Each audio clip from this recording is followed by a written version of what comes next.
감사한 내용을 나누겠습니다. 금요일부터 토요일까지 내적 치유 수양회가 있었는데요.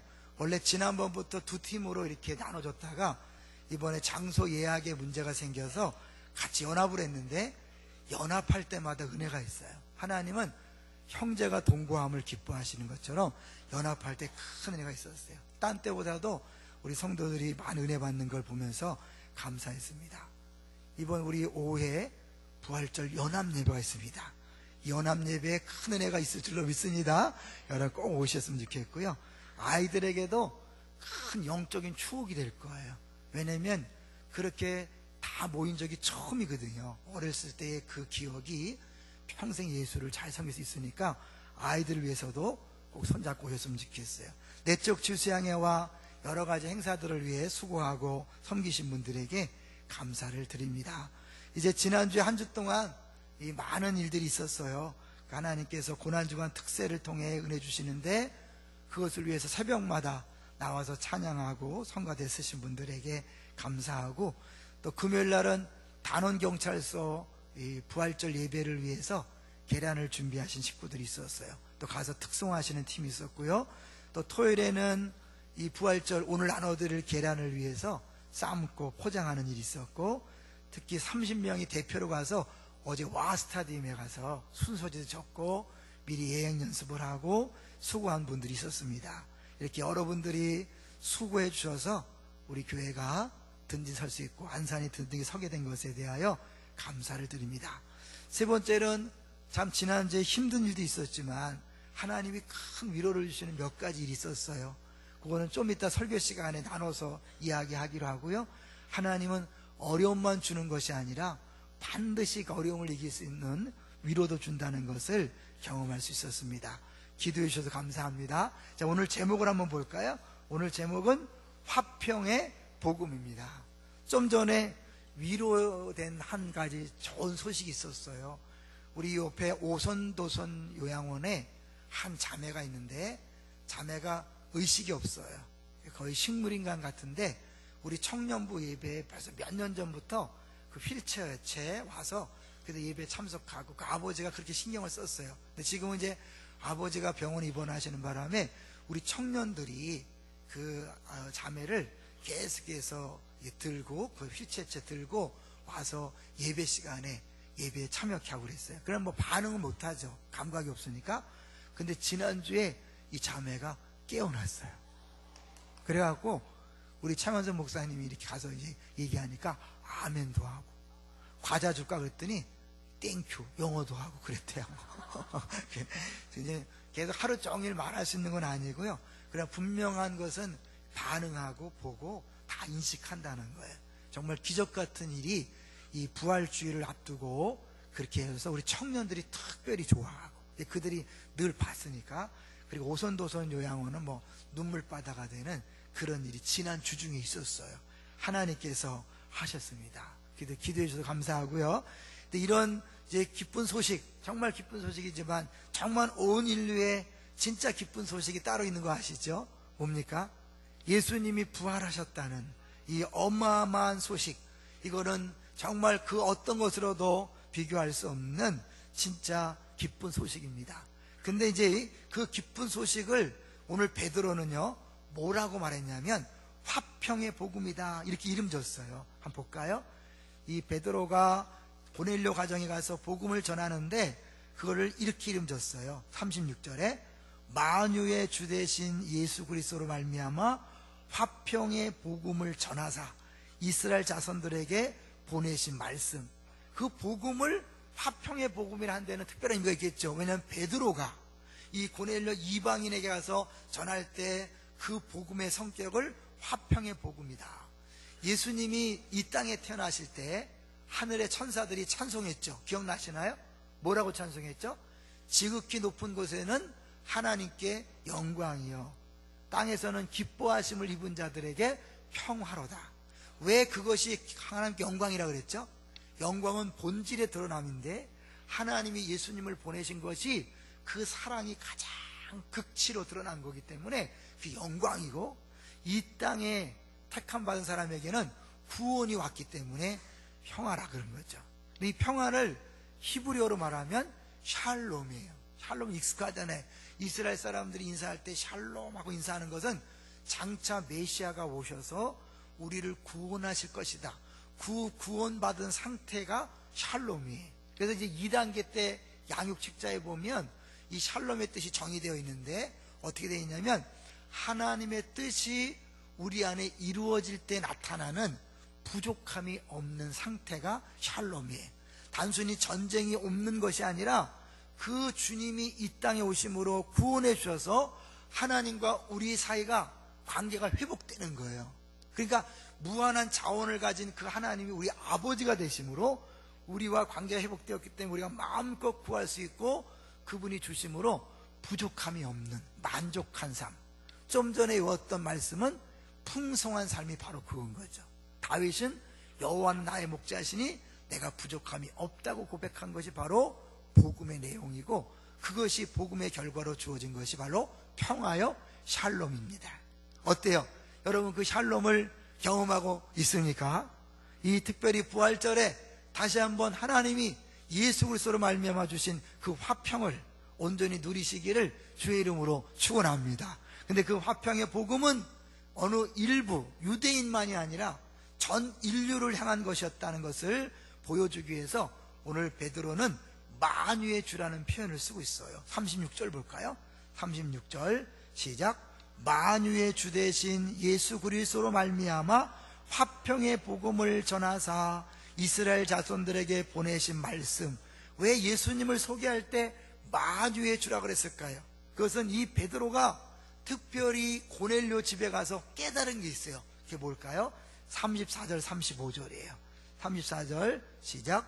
베드로가 입을 열어 말하되 내가 참으로 하나님은 사람의 외모를 보지 아니하시고. 저는 이 말을 특별히 좋아했었어요. 제가 옛날에 외모 열등감이 있었다 그랬잖아요. 그래서 하나님이 사람의 외모를 보지 아니하시고 우리 아내도 사람의 외모를 보지 않고 저랑 결혼했어요. 근데 사실 이 외모는 얼굴만이 아니라 더 많은 의미가 있죠. 뭘까요? 민족이나 인종이나 신분이나 남녀노소 그 어떤 것도 하나님이 그 차별하지 아니하시고 모든 사람을 동일한 사랑으로 대하신다는 것을 사람의 외모를 보지 아니한다 그렇게 표현하는 거죠. 그 다음에 35절 볼까요? 35절. 그래서 각 나라 중 하나님을 경외하며 의를 행하는 사람은 다 받으시는 줄 깨달았도다. 다 받으시는 거예요. 근데 이거는 구약성경 전체에서 계속해서 얘기하던 내용이에요. 선지자들이 얘기하던 내용이에요. 그게 어디 나와 있어요? 43절. 다라는 단어에 집중해서 한번 보세요.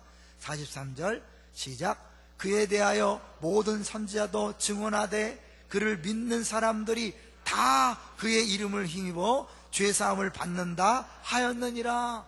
예수님을 믿기만 하면 다 죄사함을 받는다. 그게 구약성경 전체의 메시지란 말이에요.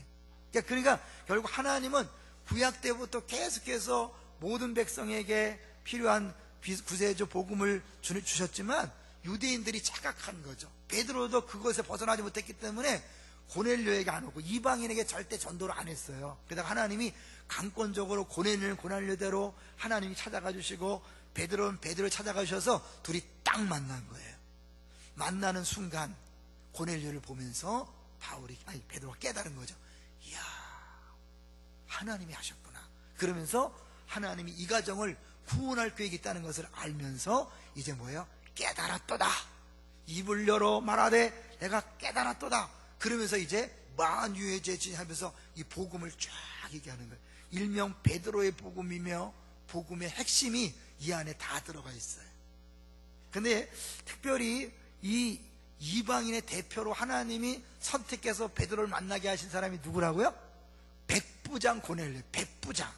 여러분 고넬료에 대한 칭찬이 많이 나오지만 고넬료가 잘해서 구원받았다 그러면 나머지 못하는 사람은 다 문제가 되잖아요. 그러니까 이거는 잘한 것보다는 백부장이라는 데 여러분 주목하셔야 돼요. 왜냐하면 이 세상에서 예수를 가장 믿기 어려운 게 로마 백부장이에요. 왜냐하면 로마는 그 동전에다가 뭐라고 써 있었냐면 가이사, 자기들의 황제만이 신의 아들이라고 그렇게 써놨어요. 그러니까 누구도 하나님의 아들이라고 말할 수 없어요. 자기네 황제만. 그리고 백부장은요, 우리나라처럼 육사 출신이 아니라 그 로마 백부장은 쫄병부터 차근차근히 올라가는 거예요. 2등병부터 쉽게 해서. 그러면 어때요? 올라가는 동안 더 군인다워야 되고 어쩌면 더 용감해지면 한편은 뭐예요? 더 포악해야 되죠. 더 악랄해야 되죠. 더 사람을 많이 죽였어야 되죠. 그런 모든 경력을 갖고 백부장이 됐기 때문에 이 백부장은 예수 믿기 가장 어려운 사람이에요. 그래서 신약 성경에 보면 백부장의 믿음에 대해 칭찬하는 경우가 있죠. 그러니까 왜 그가 칭찬받았냐면 도저히 믿을 수 없는 사람이 믿었기 때문에. 하나 더 보면요, 이 마가복음 15장 찾지 않을 거예요. 39절에 보면 예수님이 십자가에 죽는 장면을 보고 로마 백부장 한 사람이 와, 저가 진짜 하나님의 아들이었다. 예수님이 부활하신 다음에 아들을 인정받는 거는 쉬웠어요. 예수님 죽는 자리는 너무 비참한 자리, 부끄러운 자리였어요. 그래서 심지어 제자들도 예수님을 주라고 불렀지만 하나님의 아들이라고 부른 것은 부활 이후에요. 그 3년 반 동안 따라다닌 제자들도 깨닫지 못했던 그 하나님의 아들이라고 백부장이 깨달았던 것은 뭘까요?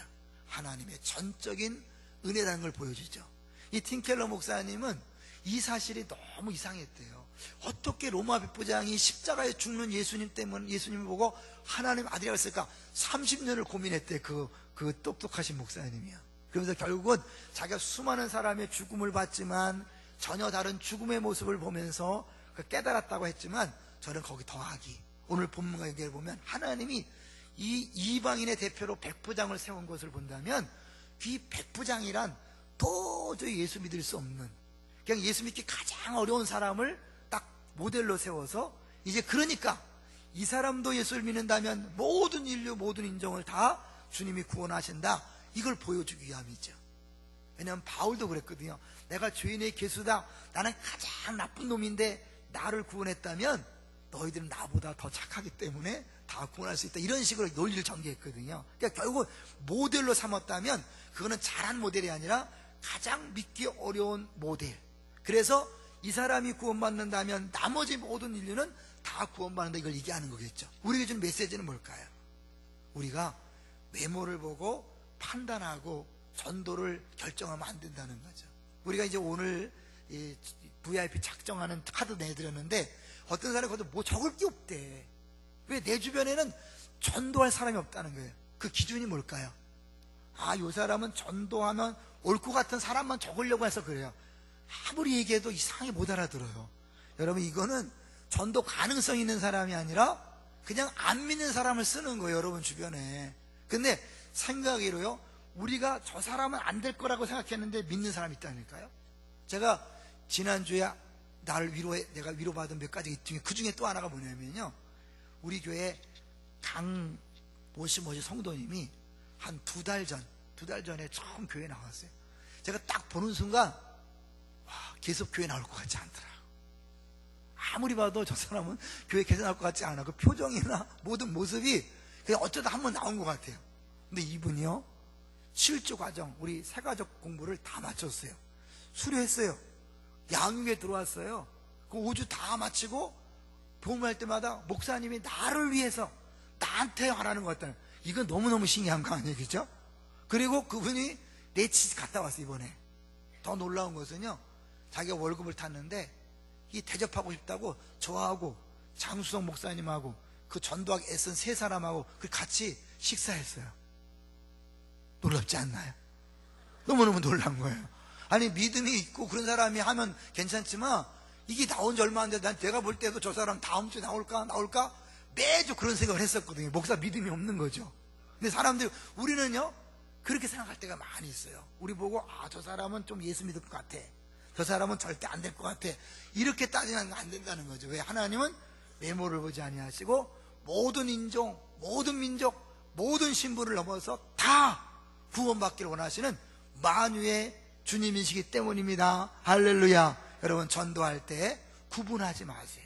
여러분이 계산하지 마세요. 판단하지 마세요.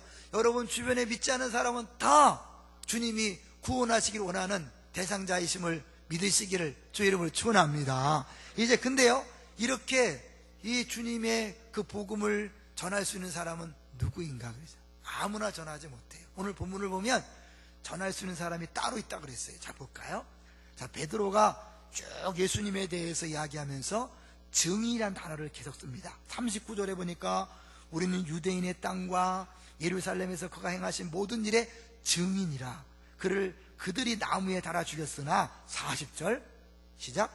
하나님이 사흘 만에 다시 살리사 나타내시되, 그 다음에 41절 모든 백성에게 하신 것이 아니요 오직 미리 택하신 증인 곧 죽은 자 가운데서 부활하신 후 그를 모시고 음식을 먹은 우리에게 하신 것이라. 미리 택하신 증인들을 얘기하고 42절 또 우리에게 명하사 백성에게 전도하되 하나님이 살아있는 자와 죽은 자의 재판장으로 정하신 자가 곧 이 사람인 것을 증언하게 하셨다. 아무나 증언하는 게 아니라 증언할 자격이 있는 사람, 하나님이 그런 사람을 특별히 세웠다는 거죠. 근데요, 그 증언의 내용은요, 구약에서는 간단히 한마디로 정리했어요. 그게 뭘까요? 43절이에요. 여러분, 우리가 복음을 굉장히 어렵게 생각하지만 복음을 가장 간단하게 표현하는 방법이 43절이에요. 자, 읽어보겠습니다. 시작. 그에 대하여 모든 선지자도 증언하되 그를 믿는 사람들이 다 그의 이름을 힘입어 죄사함을 받는다 하였느니라. 가 그의 이름 예수를 힘입어 죄사함 받는다. 이게 복음의 핵심이에요. 구약은 계속 그 내용을 한 거예요. 복음이 어려워요? 쉬워요? 쉬운 거예요. 여러분, 예수 믿으면 죄사함 받습니다. 왜? 죄사함 받는 게 뭐가 중요한 거예요? 사실은 인류가 죽게 된 이유, 사망하게 된 이유가 뭐죠? 죄의 싹은 사망인데 그 죄는 어떤 거였어요? 결국 아담과 하와가 하나님이 먹지 말라고 한 선악과 나무를 따먹은 죄잖아요. 그 죄 때문에 죽음이 왔어요. 그 죽음은 단순히 우리의 목숨이 끊어지는 정도가 아니라 하나님과의 단절을 의미하는 거예요. 그래서 선악을 알게 한 나무 열매를 따먹었을 때 백설공주처럼 바로 죽지 않았어요. 그죠? 살아있었잖아요. 근데 그 살아있지만 이미 뿌리가 뽑힌 나무처럼 그때 이미 죽은 거예요. 그 다음은 뭐예요? 남은 살아가는 동안 죽어가는 과정에 불과한 거예요. 이것이 결국 죽음의 결과인데, 이 죄사함이라는 것은 뭐예요? 그 죽음의 원인을 해결해 버린 거죠. 그래서 예수 믿으면 생명을 얻는다, 영생을 얻는다, 그런 거죠. 근데 그 영생은 길이만 긴 것이 아니라 뭐라고 했어요? 아까처럼 부족함이 없는 삶, 만족한 삶. 왜? 하나님과 연결되었으니까 그 무한하신 자원을 계속해서 구하기만 하면 공급해 주시는 거예요. 공급받지 못하는 건 뭐예요? 기도하지 않기 때문에. 여러분, 불안하십니까? 걱정과 염려가 있습니까? 그렇다면 여러분 기도하셔야 돼요. 왜? 기도하면 다 주신다 그랬잖아요. 무한한 자원을 가진 그 사랑의 하나님이 나에게 구하기만 하라 그랬는데 안 구하고 근심하고 걱정하고 염려하는 거예요. 여러분, 우리는 이미 예수 믿고 하나님 자녀가 되었다는 것은 죄사함 받아서 하나님과 다시 화목하게 되었고 죄의 문제가 해결되었기 때문에 더 이상 이제 부족에 시달리지 않아도 되는 거예요. 할렐루야. 아시겠죠? 여러분 자꾸 구하셔야 돼요. 지난주 새벽에 너무 기도에 안 나오시는 거 너무 마음이 아팠어요. 분명히 성도들이 힘들어하는 걸 아는데 새벽에 나올 힘까지도 없구나 해서 너무 마음이 아팠어요. 하나님이 그렇게 자매가 깨어나고 생각지 않은 사람의 식사절정에서 하나님이 지금 교회에서 살아 역사하고 있구나라는 것들을 느꼈기 때문에 좀 더 기다리자, 이런 생각이 들었어요. 여러분, 새벽에 안 나올 때 목사 마음이 너무 아팠어요. 행복하면서 안 나오면 괜찮은데 얼굴 보면 맨날 힘들어하는데 안 나오고 있으니까 너무 어려웠어요. 자, 이렇게 하나님이 우리의 죄의 문제를 해결해 주신 것, 이것이 복음인 줄로 믿습니다. 여러분, 근데 그 죄사함과 부활, 오늘 부활절인데 부활은 어떤 연관이 있을까요? 예수님이 십자가에 죽으실 때 이렇게 말했죠. 다 이루었다. 값을 다 치루었다.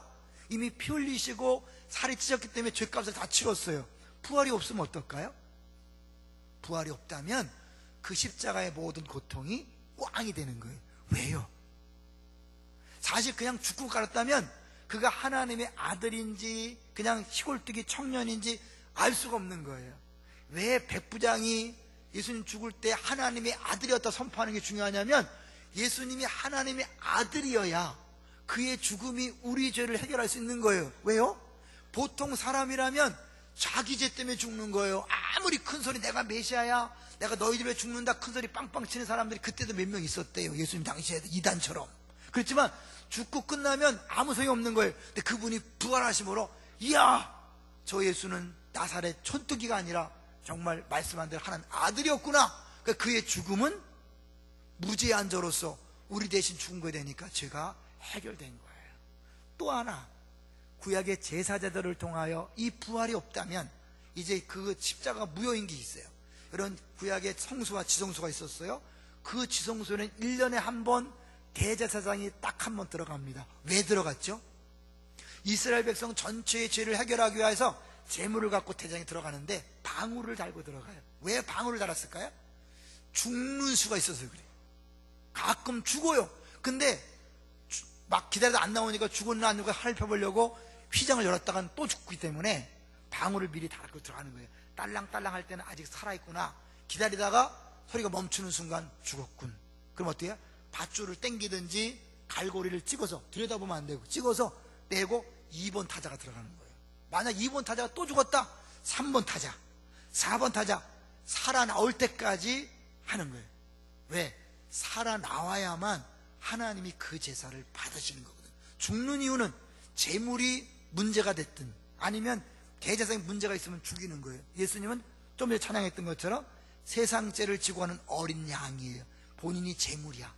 본인이 재물이면서 예수님은 왕이요, 대제사장이요, 선지자이기 때문에 자기가 제사를 지내는 대제사장이면서 자기 몸으로 제사를 드린 거예요. 십자가에 죽으신 건 지성소에 들어간 거예요. 그렇다면 부활한 건 뭘까요? 지성소에서 살아나온 거예요.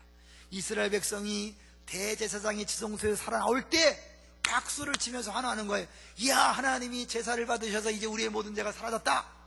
만약 예수님이 죽고 끝났다면 지성소에 들어갔다 죽은 거가 똑같은 거예요. 그러니까 그거는 하나님이 받지 않은 제사가 되는 거예요. 그래서 부활이 없으면 기독교는 존재할 수 없어요. 이해되시죠? 그러니까 이 부활이 중요한 거예요. 그래서 이 사도들이, 이 증인들이 외친 게 뭐예요? 부활하셨다. 그가 부활하셨다. 그의 모든 제사를 주님이 받으셨다. 그는 하나님의 아들이다라고 그렇게 외쳤었던 거예요. 부활을 빼버리면 기독교는 존재할 수 없습니다. 십자가는 부활이 있어야 그것이 의미가 있는 것입니다. 그래서 부활절이 중요한 거예요. 부활절이 최고의 명절이에요. 기뻐하셔야 돼요. 만약 오늘도 기뻐하지 않는다면 365일 기뻐할 이유가 없을 거예요. 오늘은 억지로라도 기뻐하셔야 돼요. 만약에 오늘 기뻐하지 않는다면 난 예수님 부활을 기뻐하지 않을 거야, 이런 거 똑같은 거니까 여러분 입을 찢어서라도 억지로 웃고 다니세요. 그래서 왜 이렇게 웃고 다니냐? 오늘 부활절이기 때문이야 라고 그렇게 이야기하셔야 돼요. 그래도 안 믿으면 계란을 주면서 부활절이라고 이야기하셔야 돼요. 근데요, 이 부활절이 또 다른 의미가 뭔지 아세요? 죽음을 정복했다는 거예요. 사람들은 죽음 때문에 두려워하는데 이 예수님 부활하심으로 죽음을 극복했기 때문에 죽음을 두려워하지 않는 거예요.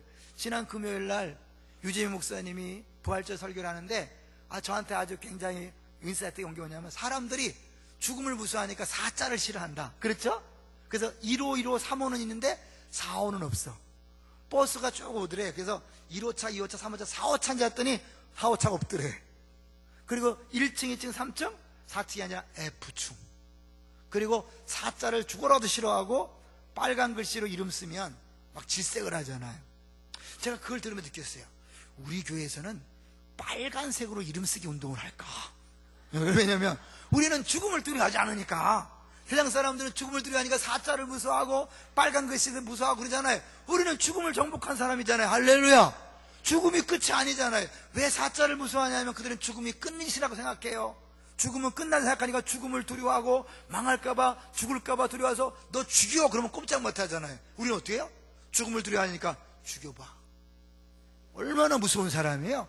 죽음을 두려워하지 않는 사람, 무서운 사람 없는 거예요. 우리는 부활을 믿는다는 것은 그걸 믿는 거예요. 죽음이 끝이 아니다. 그래서 당당하게 살아가는 거죠. 여러분, 때로는 병에 걸릴 수 있습니다. 너무 두려워하지 마십시오. 하나님이 고치시려면 고치십니다. 만약에 죽게 하신다면 뭐예요? 그 죽음이 끝이 아니잖아요. 이 세상에서 육신을 벗고 천국에서 새로운 인생을 시작하는 것입니다. 그래서 부활을 믿는 사람, 이런 고백을 하는 거죠. 여러분 잘 아시는 천상병 시인의 귀천, 많이 들어봤죠. 우리 집사님이 그 행복의 문이란 책에도 소개했던 한 글귀인데요, 귀천, 하늘로 돌아가는 거예요. 나 하늘로 돌아가리라. 새벽빛 와닿으면 쓰러지는 이슬더불어 손에 손을 잡고, 나 하늘로 돌아가리라. 노을빛 함께 단둘이서 기슭에서 놀다가 구름 손짓하면은, 세 번째가 중요해. 나 하늘로 돌아가리라. 아름다운 이 세상 소풍 끝나는 날 가서 아름다웠더라고 말하리라. 부활을 믿는 사람, 이 세상을 소풍으로 알고 살아가는 거예요. 이제 얼마 안 있으면 우리 어르신 효도 관광하는데요, 어르신들이 하기는 어려워요. 왜냐하면 안 걷는 데가 없어요. 좀 걸어야 돼. 근데 어르신들이 힘들어하지만 불평원망하지 않습니다. 왜요? 소풍 나왔으니까. 조금 어렵다고 소풍 나온 사람이 불평원망하지 않아요. 그 자체를 즐겨요. 여러분, 우리가 이 세상을 정말 전부 죽음이 끝이 아니하고 하늘이 나의 본향이 있고 잠깐 소풍이라 생각한다면 내가 병 걸리고 가난하고 힘들고 어려운 것들을 누릴 수 있는 거예요. 정말 부활을 믿는다면, 그 부활을 믿는 사람이 이제 죽음 때문에 쩔쩔매는, 죽을까봐 안타까워하고 힘들어하고 고민하는 그들에게 가서 전할 수밖에 없는 거죠. 근데 이 베드로는 이렇게 얘기해요. 이 많은 사람 중에 특별히 택하신 증인이 있다. 그들은 뭐예요? 부활을 믿는 사람이에요. 여러분, 예수님이 부활할 때 최소한 몇 명이 봤을까요? 우리가 가끔 외우지만 예수님이 12제자에게 보이시고 그 후에 500의 형제에게 일시에 보이셨다 그랬어요. 그러니까 500 플러스 12, 그 다음에 또 마리아 이렇게 합치면 아무리 못해도 530~40명은 봤겠죠. 근데 마가다락방에서 예수님 말씀하신 성령을 기다린 사람은 몇 명이었을까요? 120명. 이상하지 않아요? 그 500명이 다 모여야 되는 거 아닐까요? 마가다락방이 좁아서 선착순 끊었을까요? 아니죠. 그건 결국 500명이 봤지만 다 믿은 게 아니었다는 거예요. 부활을 보았지만, 들었지만 믿는 사람이 있고 안 믿는 사람이 있는데, 믿는 사람이란 하나님이 택하신 증인이라는 거예요. 할렐루야. 그래서 나사로가 살아날 때도 예수님 얘기했어요. 내가 믿으면 하나님의 영광을 보리라. 얘는 믿지 않았어도 다 봤어요. 믿어야 진짜 하나님을 만나고 하나님의 영광을 보아서 구원을 받을 수 있는 거거든요. 그러면 우리는 믿어야 안 믿어요? 우리 믿잖아요. 믿음이 여기 있는 거잖아요. 그럼 부활절을 지키잖아요. 어떻게 안 보고 믿죠? 도마가 나는 절대로 보지 않고는, 내 손을 집어넣지 않고는 안 믿겠다. 예수님이 다시 쫙 나타났어요. 야, 손 집어넣어봐. 그때서야 믿습니다 했더니, 야, 보고 믿냐? 안 믿고 믿으니까 더 복되다, 이렇게 얘기했잖아요. 안 보고 믿는 우리들 누가 믿게 했을까요? 보고도 못 믿는 사람이 많은데 안 보고 믿는 거 누가 했을까요? 성령님께서 여러분을 믿게 하신 줄로 믿습니다. 그러니까 우리가 믿는다는 건 보통 일이 아닌 거예요. 하나님이 증인으로 택했다는 증거예요. 너무너무 신비한 거죠. 그래서 부활을 믿는다는 것은 사명과 연관되는 거예요. 그 부활을 믿기 때문에 죽음을 두려워하지 않고, 사자를 무서워하지 아니하고, 빨간 글씨 이름을 그러지 아니하고, 어떤 고통과 아픔 속에서도 당당할 수 있는 그 부활을 믿는 믿음 있는 사람은 어때요? 전해야죠. 지금도 암으로, 질병으로, 가난으로, 재정 파산으로 죽을까봐 쩔쩔매고 망할까봐 쩔쩔맨 사람들에게 아닙니다. 이 땅은 소풍이 불과합니다. 영원한 세계에 있습니다. 죽음이 끝이 아닙니다. 왜냐하면 예수님이 부활했기 때문입니다. 예수님을 믿으십시오. 그 죄사함을 믿으십시오. 부활을 믿으십시오. 이렇게 전하는 것, 그것이 부활을 믿는 우리들의 할 일인 줄로 믿습니다. 한 가지 얘기하면서 마치려고 그래요. 새가족 신방을 갔는데요, 그분은 한 10년 전부터 9단지 사고 8단지 사셨던 분인데, 자기는 그렇게 교회가 가고 싶었대요. 근데 그렇게 10년 넘게 우리 교회가 속한 9단지 살고 있는 분이 단 한 번도 교회 가자는 소리를 들어본 적이 없대요. 너무너무 큰 충격이었어요. 그분은 누가 교회 가자고 하면 갈 마음이 준비되어 있었어요. 그래서 그러고 있다가 매장을 찾아온 한 사람이 얘기하다 보니까 교회 다닌다 그러더니 안산동산교회를 다닌다고 하더래요. 자기가 교회 가고 싶다니까 거기를 가려고 했더니 이분이 자기는 가까운 데 가고 싶다 그래서 기쁨의 동산교회 집사님한테 그분이 연결해줘서, 그래서 우리 교회 집사님이 그분을 데리고 우리 교회 온 거예요. 여러분, 우리 주변에 정말 복음을 기다리고, 아니 복음 어려우면 그냥 교회 가자 한마디만 하면 올 사람들이 있는데 우리가 말하지 않기 때문에, 이 부활을 믿는 사람은 당연히 그 복음을 증거해야 되는 증인의 사명이 있는데 입 다물고 있기 때문에, 증언하지 않기 때문에 죽어가는 사람이 있다는 사실이 너무 안타까웠어요. 순간 그런 생각이 들었어요. 그 많은 건빵 어디 갔을까? 혹시 가방에 썩고 있는 건 아닐까? 여러분, 어렵지 않아요. 여러분이 판단하지 마시고 만민의 만유의 주님 앞에서 여러분이 전하세요. 교회 갑시다. 예수 믿으세요. 예수님 부활했습니다. 증언은요, 설명하는 게 아니에요. 그냥 내가 본 대로 믿은 대로 말하는 거예요. 그 증언을 채택하든 믿든 안 믿든 그건 상대방이 할 일이고, 우리는 증인, 그냥 이야기하는 거예요. 아, 난 성경을 잘 몰라서요, 믿음이 적어서요. 아니에요. 그냥 증언은 하면 되는 거예요. 내가 예수 믿었더니, 부활을 믿었더니 죽음이 두렵지 않습니다. 사자 나한테 다 보내십시오. 이렇게 이야기하시고 자신 있게 이야기하는 거죠. 근데요, 이렇게 해도요, 우리 힘으로 전도하는 게 아니잖아. 예수님도 분명히 부활할 걸 보여줬지만 제자들에게, 야, 지금 나가지 마라. 기다려. 언제까지? 성령이 올 때까지 기다려. 마가다라방에서 기도한 다음에 부활을 다 경험한 120명이 기도하다가 성령이 오신 다음에, 오직 성령이 너희 임하시면 너희가 권능을 받고 예루살렘과 유대와 사마리아 땅까지 증인이 된다고 했어요. 예수님도 우리에게 성령이 필요한 자시기 때문에 성령을 주실 줄로 믿습니다. 여러분, 좀 전에 좀 이따 읽겠지만 헌금 시간마다 읽는 말씀 기억하세요? 평안하라. 평강을 약속한다. 왜? 아버지가 나를 보내신 것처럼 나도 너희를 세상에 보내노라. 뭐하러? 증인으로 보내라. 그 뒤에 뭐야? 성령을 받아라. 그냥 우리만 보내시는 게 아니에요.